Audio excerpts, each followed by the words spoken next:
Okay, so I tested most of this patch so far, and I must say the devs have fixed some stuff. And I think the new map changes and visuals are absolutely beautiful. Like, that's my opinion. My last few videos have been pretty negative, and I feel it overshadows all the good things they have done, which probably was not the best way to approach this patch. As you guys know, my favorite playable was affected in a very negative way, and yeah, let's just say emotion came into play. That said, though, I kinda wanna help the devs by pointing out the good changes and the bad changes as a player who has been here since the progression days. And I've been loyal to the game for absolute years at this point, like I've been here since the start. In fact, it is also still my favorite game, which is the main reason why I let emotion come into play in this. I'm gonna be using constructive feedback on each topic, and this might become a long video, so get yourself comfortable. So, chapter 1, the good changes. I want to start with the positive this time. One of the good changes is changes they made to the map. Like, first and foremost, one of the best changes. It looks absolutely beautiful. Like, I absolutely love what they have done to the area south of South Plains. Yeah, it kind of went from a really dead corner to a beautiful open place to roam freely with a lot of cover and ambush opportunities alike. Some Dino players are saying like, but those new ponds, they are not good. They don't give us a lot of, ambush opportunities. It's too shallow for us there. But you have to understand that is temporarily. Because when Rex comes into play, I'm quite positive that those little ponds are gonna be really dangerous to drink from, and they might opt for your rivers once again. And yeah, the area near the volcano, it also looks very stunning. Like, these waterfalls are absolutely gorgeous, and it's also a pretty cool spot to nest for the crocs. It has fish available, and it being a dead end means that the parents can guard the nest relatively easy. But in short, the visuals are actually very nice. We also took a peek inside the dome, and we can see the start of the redwoods coming into play, which we will probably see sometime in the near future, and I'm sure that the playables with climbing abilities will just love this area. It's gonna be great. And of course, it will simply add to the variation in the map. Like, even the sound that bushes make also has been toned down, and it allows for predator detection and prey detection equally. I must admit, I have found prey a few times thanks to the sounds produced by these bushes, even though I was really against them at first. It does add to it, it's pretty nice. And they also fixed the wall near Tenno Beach, which looked extremely odd at first, and the beaches around the west coast look absolutely gorgeous now.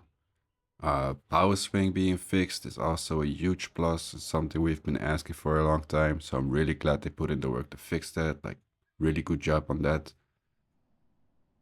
Additionally, they fixed the cannibalistic mutation and also added a skin variation that comes with it to make it visible to others that someone is a canny, which is probably a good change for official servers where no rules exist. Because in unofficials, they just simply tell people, like, yo, don't betray someone you're grouped with. But in officials, there's no rules like that. So I think it's very nice for people to see, like, oh, that's a canny. I have to be careful of this person. Also, the buffs that Maya has received are very welcome. It changes this walking hamburger into an animal that can actually defend itself, which is only good for a creature weighing nearly 4 tons. It should not be an easy kill. And of course, the fixes to the Trike hitbox are incredibly welcome, and the buffs it has received are also very well done. It can finally truly be called a herbivore apex, and it has taken the crown away from the Stegosaurus in how much damage you know, a Herbie can deal. I did hear people complain that Stego can no longer beat a Trike, and yeah, I kind of agree with the devs on that one, guys. Because I think that should just simply be the case. The Stegosaurus is fast and it can easily avoid the Triceratops, which is now the true king of the Herbies, while still being a dangerous animal in their own right, so I don't see issues there. They also repaired the issues with Herrerasaurus, and taken out the bugged stamina drain feature from Troodons and Raptors, which is to be reworked and re-added to the game when they got the correct math formula behind it, which is gonna be based on weight instead of runtime. Then we have the Carnotaurus. It also received some fixes and small buffs, and it feels much better. I played it a little bit. I was also hit by a full bleed bounce from a full-grown raptor while I was a suppadoled barely above 450, and I was surprised to realize that I was not gonna bleed out from it after I disengaged and sat down. That's really well done. The bleed almost completely stopped having a big effect on me, and it grinded to a halt, which is a really good change in my opinion. Because bleeding out really hard while you're already resting and disengaged is just such a painful pill to swallow, so that's a really good one. Hipsy also received new updates to its toolkit with its ability to climb. It seems that it added a lot to it and it's very viable, especially because uh, the only two predators it has to look out for is a Herrerasaurus and a Pteranodon circling overhead. And if, it spits at them, if it spits at a Herrera that is latched onto a tree, the Herrera will fall off the tree. And the same for a PT that is flying, it will just fall out of the sky. So that is a really nice way to keep it safe and be effective. The Troodon has been touched, and with the new stamina changes of only losing stamina every 5 seconds while being latched onto something, it becomes very doable to survive and thrive with. Also, the fog effect while envenomed adds a nice little touch, since it allows them to approach somewhat invisible while still being extremely vulnerable and actually easy to kill if you know how to. So in short, that makes a small list of functional playables that we will not be discussing any further. The Tenantosaurus, very balanced and works just fine. I think it's actually one of the most balanced dinosaurs. Sarahs might disagree, but I will say scale issue. Triceratops has been fixed and buffed and feels like an apex now. Stegosaurus had the power swing fixed and yeah, feels good now. Hipsy, with its buff, not sadly a powerhouse, but has its unique niche and is very fun to play now and troll with. PP was already good. Trudon with the new stamina changes, very playable. Carnotaurus is somewhat viable with the new buffs and some of the bug fixes, and it can hunt small game relatively well. Then we have Herrerasaurus with the climb bugs being fixed, and I hope Dogi is very happy to play his favorite dinosaur again and make awesome videos for us. Mayasaura can now actually keep up with the pace of a fight and is no longer lagging behind it. It feels quite difficult to pilot, but once learned and mastered, it is a very high skill ceiling dinosaur now. Galley has received a weight increase, but otherwise was already really fast and very decent to play. The other playables have also been changed, but in my honest opinion, I cannot add them to the list of good changes because in fact this is where we get into the bad ones, and I will try to be as constructive as possible as to why it is bad instead of just saying like I don't like it, it's shit. Some of the dinos on this list have had problematic issues since before this patch and still need some love. Let's get into the other end of the spectrum and just review the negatives. So let's start big and get my bias out of the way on one of the latest changes that affects almost every playable on the roster to some extent. It is, of course, the new knockdown duration. The knockdown duration was increased, meaning it takes more time to get back on your feet after being knocked over, which in turn allows the dinosaur that caused you to fall over to absolutely empty its entire clip of attacks on you. I currently believe that it is overkill, and it has also been confirmed already by Q&A that the intention was to have one follow-up attack being possible. And yeah, let's just say that at the moment it's a death sentence if you get knocked over. I cannot appoint this issue to any single dinosaur, as there's multiple species in the roster that suffer from this, even Sarah and Carno, although Carno has it the worst out of everyone and was already affected by this for several patches. Was kind of overlooked, and yeah, I should have definitely made a video about that, because now it's just, it's still getting bullied. Currently, a Diablo knocking over a Sarah can proceed to kill it without a second chance for the carnivore. So think about it, if a Sarah dies to that, you can only imagine what happens to any playable that weighs less than a Cerato. you are 100% going to die.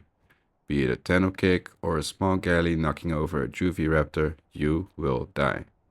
And the reason why I think it's overkill is because the knockover effects that herbivores can perform are spammable, so it just takes one lucky hit to get you out of the game.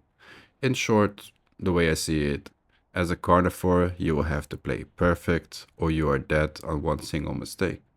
While, in contrast, as a herbivore, you can make mistakes the entire fight until you land that one good hit and then you automatically win, which is a little bit crazy to me, and that is why I state it as an overkill.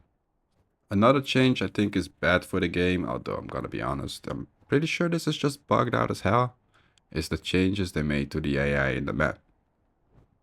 Currently, there are a few species that simply just cannot survive due to the lack of AI.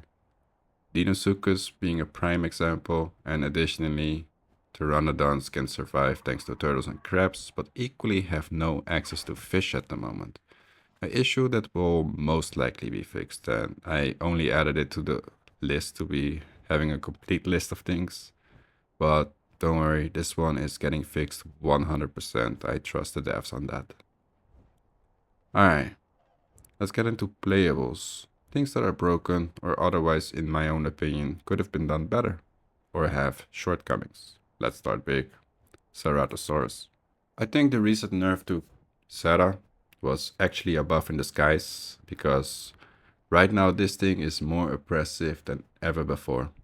It has received a stability buff to resist CC while charge fighting, and while I believe that in some cases this change was pretty good, like a Tenanto getting destroyed by it instead of being able to just run down the Sarah and sign its death warrant, in many cases this ends up being a bit too much. A good example would be when an adult Carnotaurus tries to land a ram on a Ceratosaurus and then simply gets stunned itself.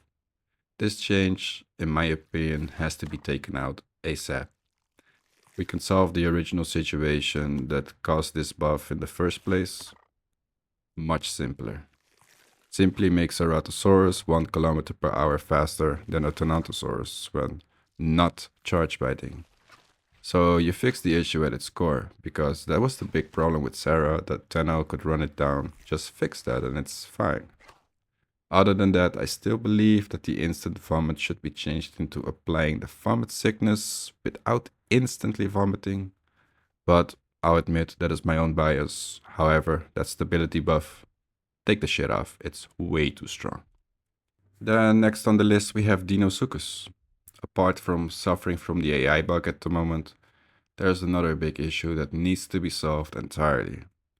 And that is the fact that a Dino can let go of prey without wanting to let go while still having stamina.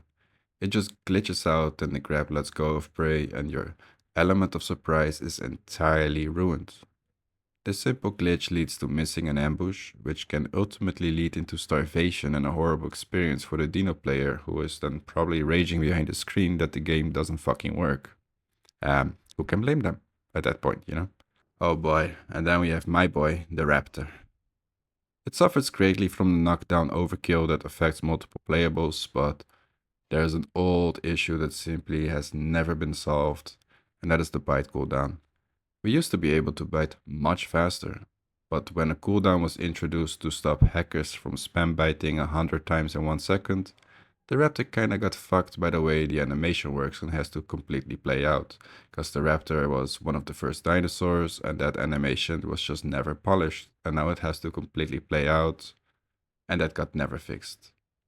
And this was never repaired, even though it was mentioned it wasn't an intentional nerf and a side effect of that system being put into place.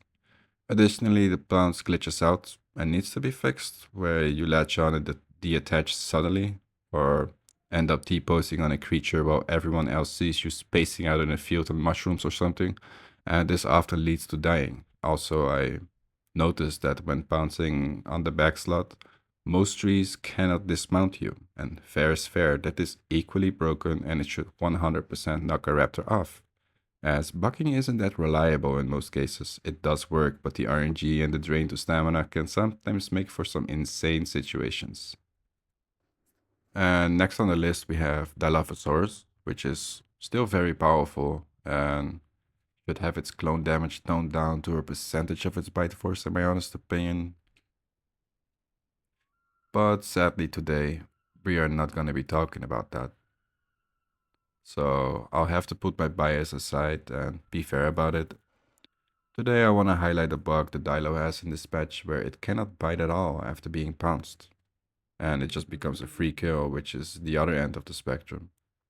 And even though I hate Dilos with my entire being when I am not playing as one, this is something I don't want them to suffer from, as it's clearly non-intentional and completely glitched out. Needs a fix for sure. And then we get into an underrated playable that has been further reduced, even though the changes to it would at first glance make you think otherwise. That is the Pteranodon. After playing it for a while, I just couldn't help but notice that it sucks absolute stamina away to do the most basic things, and there's no other way to get your stamina back than to land and sit down or latch to a wall. The stamina regen takes forever, and I think all of this can be fixed by allowing a Pteranodon to regain its stamina while gliding and not doing anything else while in midair. Just, if it's gliding, just let it get stamina.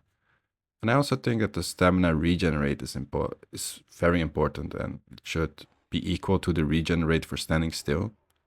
And just like that, you know, dinos are able to regen their stam in the water, even at 0%. And I think the same should apply for a Pteranodon to be able to glide on empty in midair and slowly get their stamina back. As Kissa always says to me, just let the bird be a bird. Nobody cares. And even though I know for a fact that all of this is done to fight people off who are mixpacking and scouting for others, I don't think giving them this will have a major effect on that being enabled. Also, I'm surprised, I will say this, because I love speedy things, but the Pteranodon is very fast, and sometimes it's just really hard to control your actions on a small target. Like, I was trying to catch a crab, and I was going so fast, and oh my god, and with all of that velocity. So maybe a way to regulate your speed would also be very nice. And in addition to that, you could actually tie the stamina usage to how high the speed is. Meaning, if a Pteranodon decides to fly really slow, then it should burn less stamina than when it's moving very fast. I think it's a nice balance. Also, air fans should act like the highways Dondi described and not give you a simple speed boost. I really was looking forward to just gliding on the air fans on autopilot, only to find out it's just a speed up situation where you still have control over your dino and you have to control it or you just smack into a wall. I do love the circle option with G though. That one is really dope. Then we get into the Diabloceratops, which still has a force field in front of it when trying to punt another dinosaur, allowing them to hit things way too easily.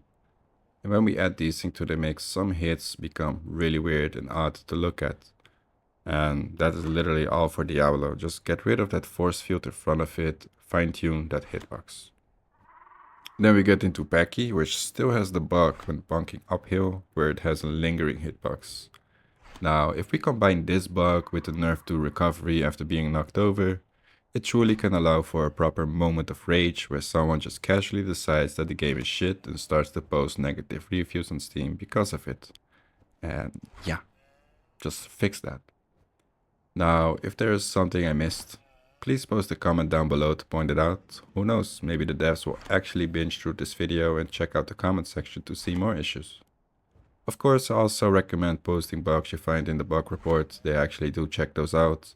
And don't be too mad at the devs for some of the global changes, as we only have our own community to thank for that. Most people with a working brain have been banned from the Alcourt for speaking up. So that only leaves a handful of the reasonable takes in there, but a lot of it is saturated by people with extremely gifted mindsets that post feedback in favor of herbivores, or to have the game compensate for their own skill issues. So go easy on the devs. Cheers.